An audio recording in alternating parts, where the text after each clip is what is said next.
Hello guys, स्वागत है आप सभी का आपके अपने YouTube channel GS from basics में। आज हम लेके आए हैं डेली करंट अफेयर 26 दिसंबर 2022 के सभी इंपॉर्टेंट क्वेश्चंस। साथ ही हम बात करेंगे इनके इंपॉर्टेंट फैक्ट्स के बारे में भी। तो चलिए गाइस, शुरू करते हैं हमारा आज का वीडियो। देश का पहला मानव अंतरिक्ष उड़ान अभियान गगनयान के अंतर्गत कौन सा मानव सहित मिशन होगा? तो अभी बात चल रही है भारत में गगनयान मिशन की, और ये 2024 के अंतर्गत लास्ट तक भेजा जाएगा।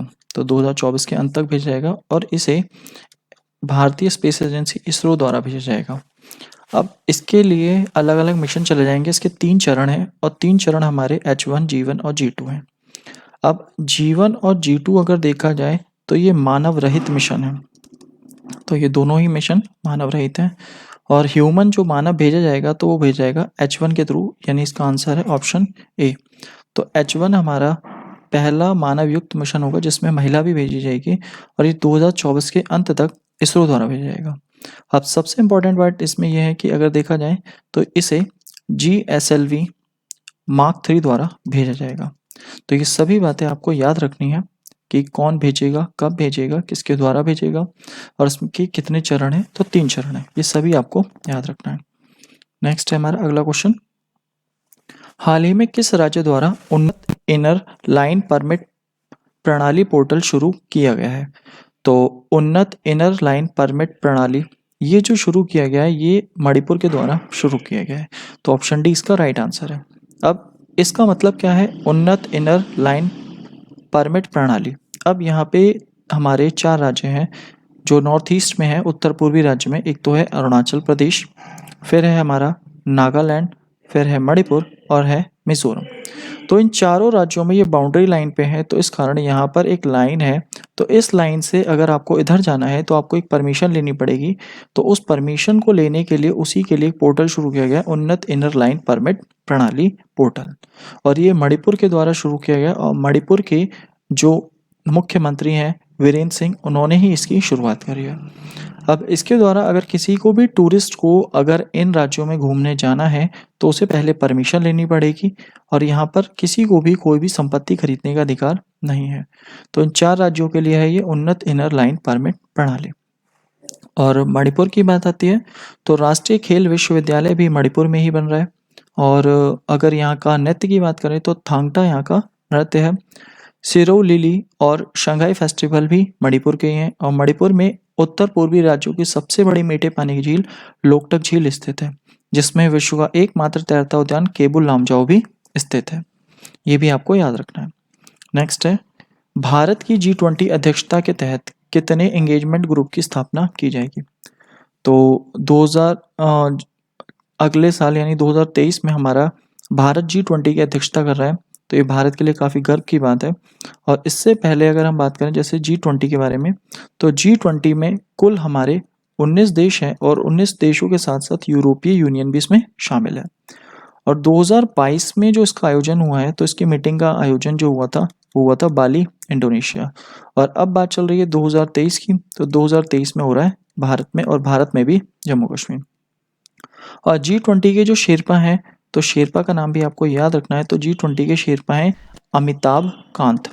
तो अमिताभ कांत का नाम आपको याद रखना है। इसके अलावा अगर बात आती है इसके जो चीफ कोऑर्डिनेटर हैं तो वो हैं हर्षवर्धन श्रृंखला। तो इनका नाम भी आपको याद रखना है। अब जब भारत में आयोजित हो रहा है तो भारत ने इसकी थीम भी रखी है, थीम है वासुधैव कुटुंबकम। अब इसी के तहत हमारे एंगेजमेंट ग्रुप बनेंगे। तो G20 के तहत कुल 10 ग्रुप बनाए जाएंगे। तो ऑप्शन बी इसका राइट आंसर है। और इसी में से एक ग्रुप है स्टार्टअप 20। तो ये हमारे कुल अगर देखा जाए तो हमारे 10 ग्रुप बनाए जाएंगे जो पॉलिटिक्स से, व्यापार से, महिलाओं से, बच्चों से, सभी से रिलेटेड है। तो कुल मिलाकर 10 ग्रुप हैं। और इसी में से एक ग्रुप है स्टार्टअप 20। तो ये भी एक ग्रुप है जो नवाचार को बढ़ावा देगा। तो आपको याद रखना है कि 10 ग्रुप्स की स्थापना की जाएगी। नेक्स्ट है हमारा अगला क्वेश्चन। भारत द्वारा पहली बार वीर गॉर्जन हवाई युद्ध अभ्यास किस देश के साथ आयोजित करने की घोषणा की है? तो यह जापान के साथ आयोजित किया जाएगा, यानी ऑप्शन सी इसका राइट आंसर है। और अगर हम बात करें गॉर्जन जो है तो धर्म गॉर्जन, ये तो है वीर गॉर्जन, और ये है हवाई सेना के लिए। तो एयर फोर्स के लिए अगर देखा जाए तो वीरगोर्जन है। और धर्मगोर्जन अगर देखा जाए तो आपको धर्मगोर्जन भी याद रखना है। धर्मगोर्जन जो आपका था तो वो था केवल सेना के लिए। तो धर्मगोर्जन सेना के लिए था और वीरगोर्जन हवाई सेना के लिए। इसके अलावा अगर हम बात करें मालाबार की, तो जो मालाबार युद्धाभ्यास है वो क्वाड देशों के लिए है। तो क्वाड देश में अगर देखा जाए तो हमारा भारत, जापान, अमेरिका और ऑस्ट्रेलिया आता है। और अगर हम बात करें नौसेना, जो नौसेना अभियान है भारत का जापान के साथ, तो वो है जिमैक्स। तो जिमैक्स अगर देखा जाए तो ये भी आपको याद रखना है। अब अमेरिका की अगर बात करें तो वज्र प्रहार और टाइगर ट्रम्प, ये अमेरिका के साथ युद्ध अभ्यास होते हैं। फ्रांस के साथ है हमारा गरुण शक्ति, वरुण शक्ति और शक्ति। तो गरुण, वरुण और शक्ति, ये तीन हमारे फ्रांस के साथ।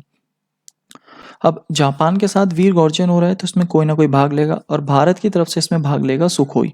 और सुखोई के साथ साथ आपको याद रखना IL-78 विमान भी भाग लेगा।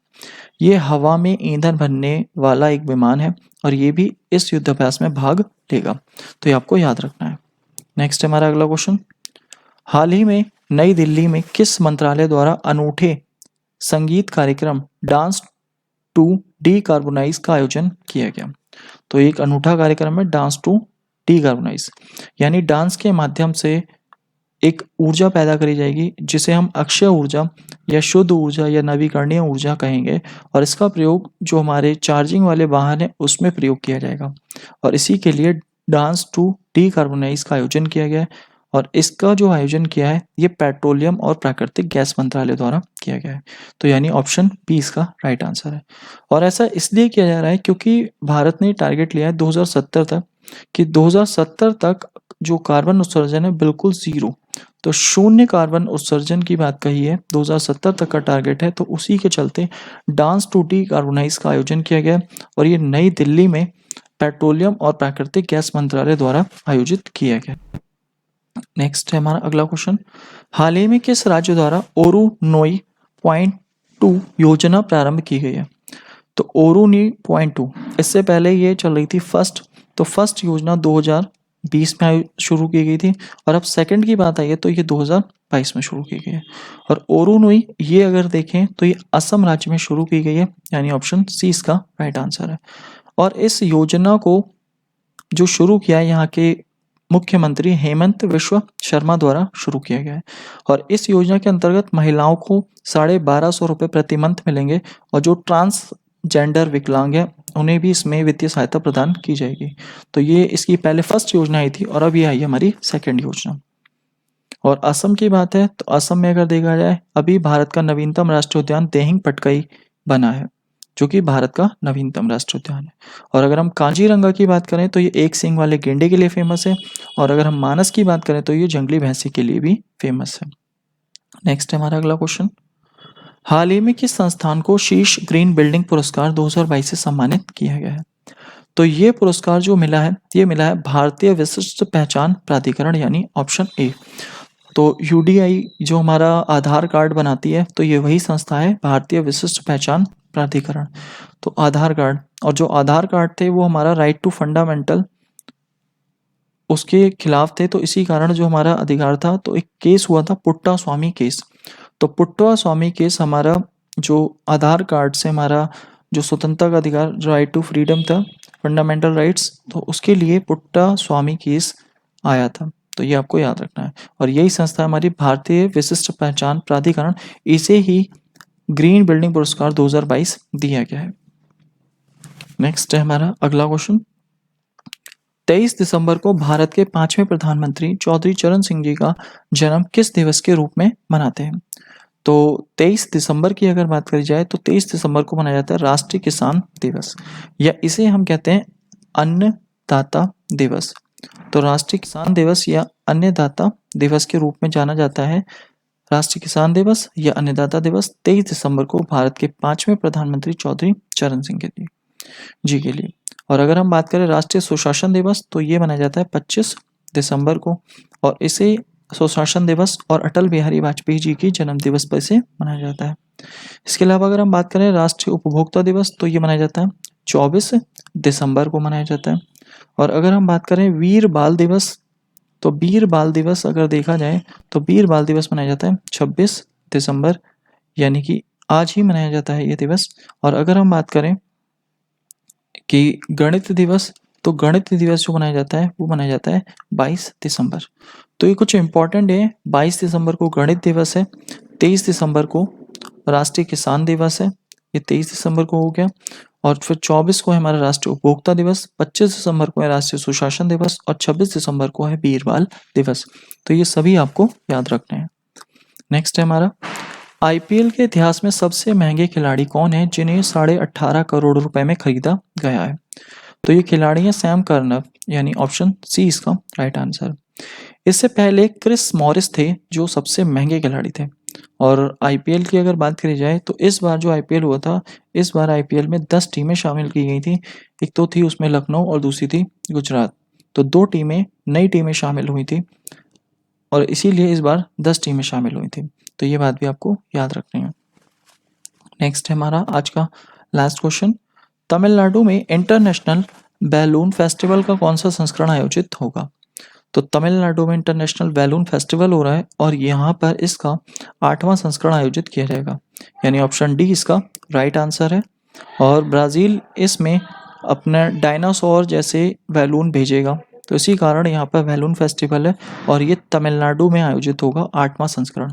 और तमिलनाडु में एक जगह है पोलाची, तो पोलाची में इसका आयोजन किया जाएगा। तो ये आपको याद रखना है। तो क्वेश्चन नंबर 10 का आंसर हो गया ऑप्शन डी 8वां। और तमिलनाडु के पोलाची में इंटरनेशनल बैलून फेस्टिवल आयोजित किया जाएगा। तो ये थे हमारे आज के सभी इंपॉर्टेंट क्वेश्चंस। गाइस, आप हमें हमारे टेलीग्राम ग्रुप या व्हाट्सएप ग्रुप से भी जोड़ सकते हैं। और जो आपकी पीडीएफ फाइल है, तो पीडीएफ फाइल आपको उस ग्रुप में वहाँ पर मिल जाएगी। और गाइस, वीडियो अच्छी लगी हो तो प्लीज़ वीडियो को लाइक करें, शेयर करें, कमेंट करें और चैनल को सब्सक्राइब करें। Thank you guys, thanks for watching.